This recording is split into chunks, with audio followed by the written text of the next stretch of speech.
Dalam kehidupan sehari-hari manusia, rakyat sentiasa diberikan tekanan daripada sudut kenaikan harga barang dan juga tekanan-tekanan yang melibatkan cukai-cukai yang tidak dapat dilihat oleh masyarakat. Dalam masa kita merasai kesan-kesan di atas kenaikan harga barang, manusia dan masyarakat hampir terlupa dengan nasib si penoreh getah yang berada di kawasan luar bandar. Apapun, pada hari ini kita akan membongkarkan sedikit keluhan dan rintihan daripada golongan penoreh-penoreh getah yang merasakan diri mereka telah dianiaya oleh kerajaan yang memerintah pada hari ini. Bismillahirrahmanirrahim.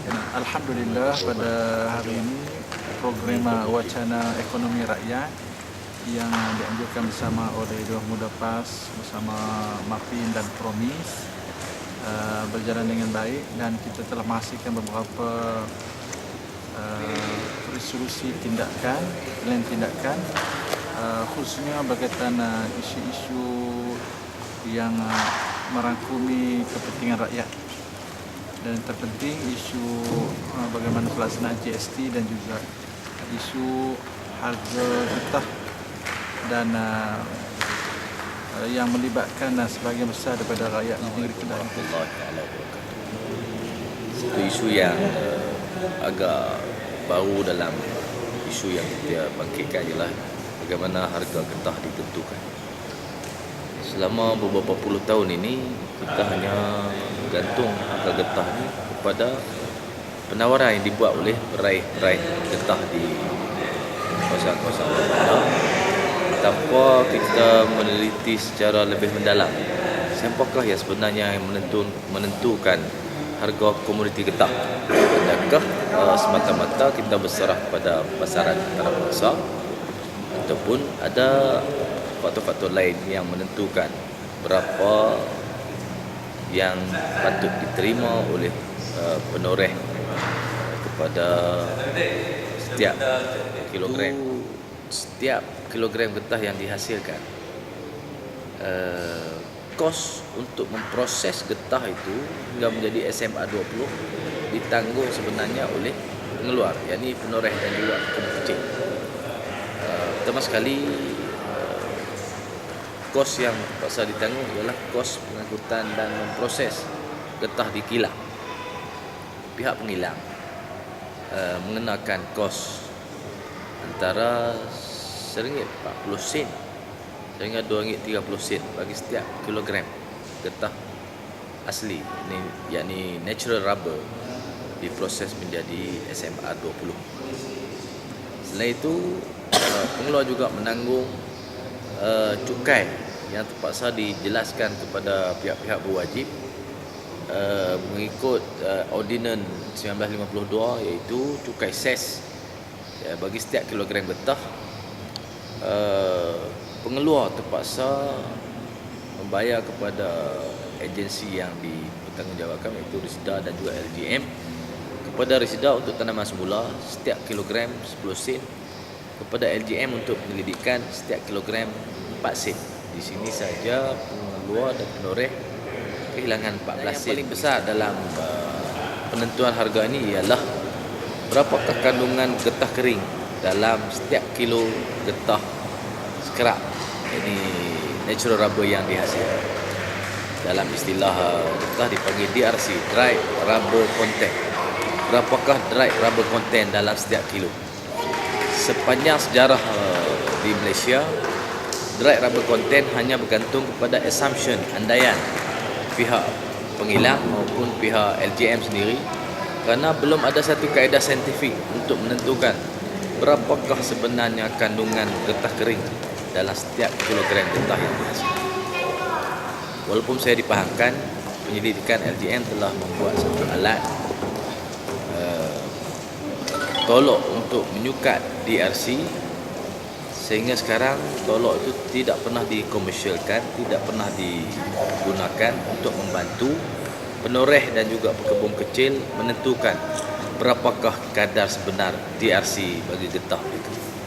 maka diterima di kalangan penoreh kandungan getah DRC dalam getah mereka hanya 50%. Maka jika harga di pasaran dunia getah SMA 20 adalah pada kadar RM6.20 ataupun lebih pada itu, setelah dipotong cukai ses, dipotong kos memproses di kilang-kilang, dipotong DRC sebanyak 50%, maka penoreh hanya menerima sekitar RM2.30 atau RM2.40 bagi setiap kilo. Musim Kalau dulu RM4 lebih. RM2 lebih. Memang beza banyak separuh lah. beza separuh, betul, beza separuh. Tambah luar ni pula susu tak ada kemarau. Jadi kita potong sehari boleh 12 kilo, 13 kilo. Bayangkan. Sehari 12 kilo. 10 kilo pun Sekilo RM2 2 kupang. bayangkan. Oh RM20 lebih. Baru RM20 lebih, betul. RM20 lebih. Kalau kita potong pokok orang power bagi dua. Kalau RM20 lebih, bagi dua pula boleh seorang RM10 lebih. 12 lebih. Nak belanja untuk berapa lama tu je RM10 tu? Ya. RM10 tu kalau dalam tu berapa lama belanja tu? Lah ni Kejap lah. ikan termenung pun sekilo RM14. Bayangkan lah. Ya. Ikan termenung RM14 lah. RM14. Ikan termenung dah RM14. Hasil noreh getah RM10 bagi dulu ada. RM20 bagi dulu lah lagi. Terasa sangat menyedihkan. Sayang kau tak duduk di sampingku kawan. Banyak cerita yang mestinya kau saksikan di tanah kering bebatuan. Oh, oh, oh, oh, oh.